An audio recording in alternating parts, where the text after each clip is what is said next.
Next topic कर रहे हैं जिसका थोड़ा सा पार्ट हमने अभी रॉल्स लॉ में ही कर लिया।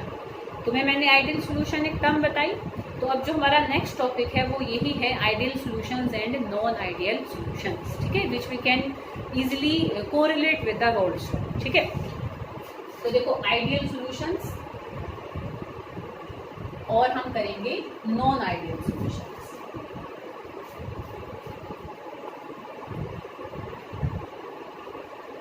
हाँ, ध्यान है तुमने 11th में हमने आइडियल गैस और नॉन आइडियल गैस करी थी स्टेट्स ऑफ मैटर में। आइडियल का मतलब क्या होता है? आइडियल मीन्स आदर्श, ठीक है। क्या दुनिया में कोई भी चीज़ आदर्श है? क्या कोई इंसान आदर्श है?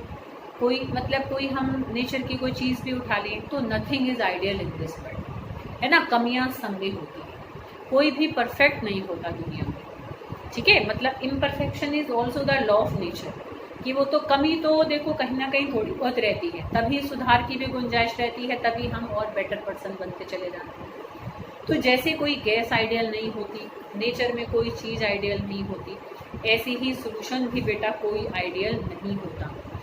किसी भी सोल्यूशन का ग्राफ हमें ऐसे स्ट्रेट लाइन नहीं मिलता, समझ रहे हो बेटा।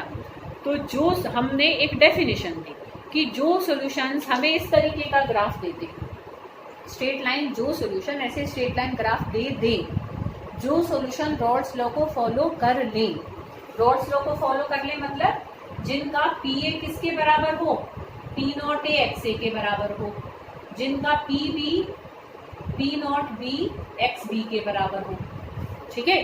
वो मतलब ये चीजें बराबर हो, ग्राफ स्ट्रेट लाइन आए, या हम कहें जो सॉल्यूशन रॉल्स लॉ को ओबे कर जाए, फॉलो कर जाए, वो सॉल्यूशन तो क्या कहलाते हैं? Ideal solution. और जो फॉलो ना करें वो क्या होंगे? Non ideal solution. अब अगर बेटा तुम ये देखो कि बेटा अगर ये बराबर नहीं होंगे, अगर मतलब ये बराबर हैं तो वो क्या है? Ideal solution. और अगर बराबर नहीं है तो वो है नॉन आइडियल सॉल्यूशन। तो नॉन आइडियल सॉल्यूशन की कंडीशन क्या बनेगी? देखो यहीं से ना हम कुछ डिफरेंस के पॉइंट्स में निकाल लेंगे।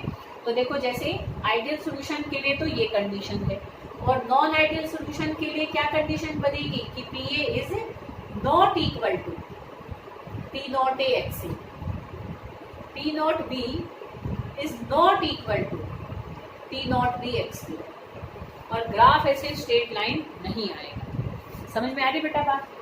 तो अब हम इसके रूट कॉज में जाएंगे कि जो जड़ है कि ऐसा क्यों हो रहा है, कि क्यों ये चीजें बराबर नहीं होती हैं, क्यों ग्राफ स्ट्रेट लाइन नहीं आता है। समझ में आ रही बेटा बात? देखो अब हम बिल्कुल जो इसका मेन कॉज है उसको देखेंगे। देखो वो सॉल्यूशन हमारे आइडियल सॉल्यूशन होते हैं, और भी मतलब अब हम कंडीशंस देखेंगे आइडियल सॉल्यूशन की, ठीक है। ये तो हमने रॉल्स लॉ से निकाले हैं अभी बस, तो रॉल्स लॉ से तो हमने निकाल लिया जितना निकालना था। अब हम उसके, ये तो मैथमेटिकल देख रहे हैं सारा, अब हम उसका थ्योरेटिकल मेन रीजन को देखेंगे कि किन सॉल्यूशंस को एक्चुअल में हम आइडियल सॉल्यूशन कह सकते हैं। ऐसी कौन सी अवस्था है कि जब हम कहें कि सॉल्यूशन आइडियल है, और वो कौन सी अवस्था है कि जब हम कहें कि सॉल्यूशन नॉन आइडियल है, ठीक है बेटा। तो अब मैं इस ग्राफ को हटा रही हूँ क्योंकि इससे रिलेटेड हमने कर लिया है, पर अभी हम नॉन आइडियल सॉल्यूशन के ग्राफ्स देखने जाएंगे, वो हम बाद में देखेंगे। तो देखो बेटा, एक तो हमने ये देख लिया नॉन आइडियल का अकॉर्डिंग टू रॉल्स लॉ। अब देखो बेटा, वो सॉल्यूशन हमारे आइडियल सॉल्यूशन होते हैं जिनमें सॉल्वेंट का मॉलिक्यूल ए है ना, ए मान के चल रहे हैं, तो ए की जैसे ए के साथ इंटरेक्शंस हैं, तो ए जैसा ए के साथ महसूस कर रहा है, ऐसे ही बी की जो बी के साथ इंटरेक्शंस हैं, मतलब बी जैसा बी के साथ महसूस कर रहा है। समझ रहे बेटा? आ रही बेटा बात समझ में? वैसी ही इंटरेक्शंस अगर ए और बी की आपस में भी, मतलब ऐसे सॉल्यूशंस जिसमें ए बी इंटरेक्शंस, मतलब solute solvent interactions is same, exactly same as that of solvent and solute interactions. समझ रहे बेटा? कि ए जैसा ए, मतलब मैं जैसे अपने घर में महसूस कर रही हूँ, ठीक है, तुम जैसे अपने घर में महसूस कर रहे हो, वैसा ही जब अगर हम एक दूसरे के घर में पहुंच जाएं या एक दूसरे के साथ रहें, हम ऐसा ही महसूस करें, उतना ही फ्री महसूस करें जितना हम अपने घर में महसूस करते हैं। ऐसा तो नहीं होता है ना बेटा। कोई कितना भी क्लोज हो, मतलब कोई हमारा बिल्कुल क्लोज रिश्तेदार ही है, मतलब चाचा ताऊ एक ही घर में रह रहे तो अलग बात है बेटा। अगर मान लो अलग घर में है तो तुम बिल्कुल वैसा ही अगर महसूस कर जाओ कि जैसा अपने घर में, थोड़ा बहुत अंतर तो होता ही होता है, समझ लो बेटा। तो ऐसे सॉल्यूशन को हम आइडियल सॉल्यूशन कहेंगे जिसमें जिन दो कंपोनेंट्स को हमने आपस में मिलाया, उनकी आपस में जो इंटरेक्शंस हैं, उनकी आपस में जैसे भी बंधन है वो बिल्कुल वैसे ही हो जैसे उनके बंधन अपने खुद के साथ थे, खुद के मॉलिक्यूल के साथ थे। भाई ऐसा तो पॉसिबल नहीं होगा ना बेटा, क्योंकि दो अगर चीजें हैं तो वो तो दो अलग अलग ही हैं। थोड़ा बहुत ही सही उनके साइज में अंतर तो होगा ही होगा, साइज में, इलेक्ट्रॉनिक डिस्ट्रीब्यूशन में, है ना। कोई दो चीजें बिल्कुल एक जैसी तो कभी भी नहीं होती।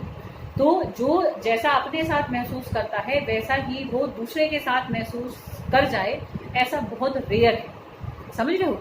इसलिए आइडियल सोल्यूशन का मिलना भी कैसा है, रेयर है। तो उन सोल्यूशन, बेसिक जो कॉज है वो यही है कि उन सॉल्यूशंस को हम आइडियल सॉल्यूशंस कहते हैं जिसमें ए और B interactions are similar as that of A B interactions, या हम कहें in which A B interactions are similar as that of A and B interactions, जहाँ पर solute solute solvent solvent solute solvent interaction सारी same order की हो, ऐसे solution को हम आइडियल सॉल्यूशन कहते हैं।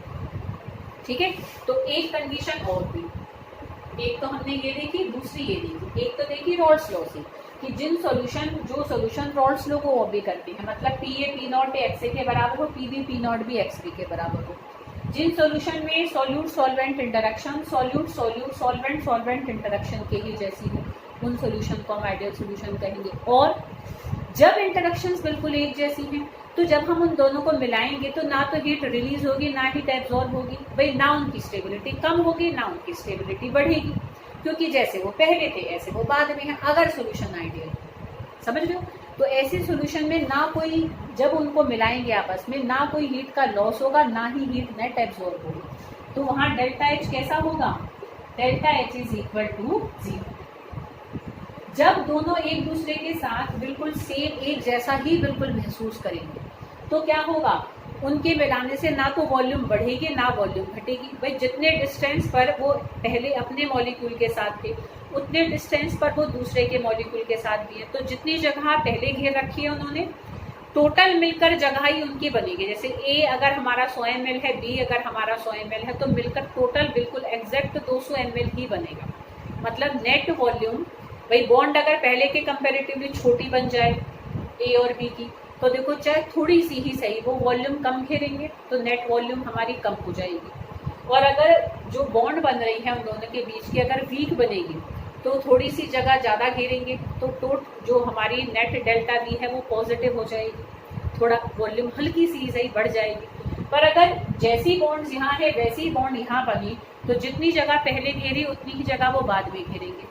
तो नेट वॉल्यूम में चेंज भी कैसा आएगा, 0 आएगा, कि no volume change occurs here if the solution is ideal. तो यहाँ डेल्टा वी भी कैसा होगा, 0 होगा। तो these are the basic conditions for an ideal solution. तो अगर मैं सबको मिलाकर बोलूँ, हम डेफिनेशन एक मिलाकर भी बना सकते हैं, बना रखी है शायद मैंने नोट्स में, है ना, देख लेना। तो दो solutions which obeys Rawls law, which have AA and BB interactions of similar order, which have delta H is equal to 0 and those solution which delta V is equal to 0। तो जिसमें ये सारी कंडीशंस फॉलो हो, ऐसे solution को हम ideal solution कहते हैं। समझ में आ रही है बेटा बात। हम नियर अबाउट सॉल्यूशन आइडियल बना सकते हैं, लगभग आइडियल बना सकते हैं। कैसे, सॉल्यूशन को डाइल्यूट ले लो, बहुत पतला कर दो। जैसे अब ऐसे समझो कि पानी में मैंने मतलब पानी में, जैसे एक भगोने पानी में आधा सा चुटकी नमक छोड़ दिया तो कोई ज़्यादा फर्क नहीं पड़ेगा। वो थोड़ी बहुत इंटरेक्शन बनी तो लगभग पहले भी सारी इंटरेक्शन हमारे सॉल्वेंट वाली है, हल्का सा सोल्यूट के आने से तब भी ओवरऑल सारी इंटरेक्शन सॉल्वेंट वाली ही है। तो जो वेरी वेरी डाइल्यूट सोल्यूशन होते हैं उनको हम आइडियल सोल्यूशन लगभग मानकर चलते हैं, या जो एक जैसे से थोड़े से साइज के हैं। समझ रहे बेटा, जैसे कि भाई मान लो मैं कहूँ बेंजीन और टोल्यूइन, तो बेंजीन और टोल्यूइन के स्ट्रक्चर में खाली इतना फर्क होता है ना, टोल्यूइन में बस बेंजीन के ऊपर CH3 आ जाता है। या मैं कहूँ कि एक तरीके से मिथाइल क्लोराइड और मैं कहूँ कि मिथाइल ब्रोमाइड, तो क्लोरीन ब्रोमीन एक ही फैमिली के हैं। तो ऐसे जो लगभग एक जैसे से मेंबर हैं, अगर हम उनके सोल्यूशन को देखें तो वो लगभग आइडियल होते हैं। तो nearly they behave as ideal solution. ठीक है बेटा, तो जिनमें ये कंडीशंस फॉलो होंगी वो सारे हमारे क्या होते हैं, आइडियल सोल्यूशन। और जिनमें ये कंडीशंस फॉलो ना हो, मतलब ये इसके बराबर ना हो, ए और B interaction A B interaction के बराबर ना हो, डेल्टा H 0 के बराबर ना हो, डेल्टा B 0 के बराबर ना हो, तो वो हमारी कंडीशंस किसकी बन जाएंगी, नॉन आइडियल सॉल्यूशंस की बन जाएंगी। एक और एक। जब बराबर होते हैं ये चीजें तो आइडियल सॉल्यूशन है, और जब बराबर नहीं होती तो that is non ideal solution.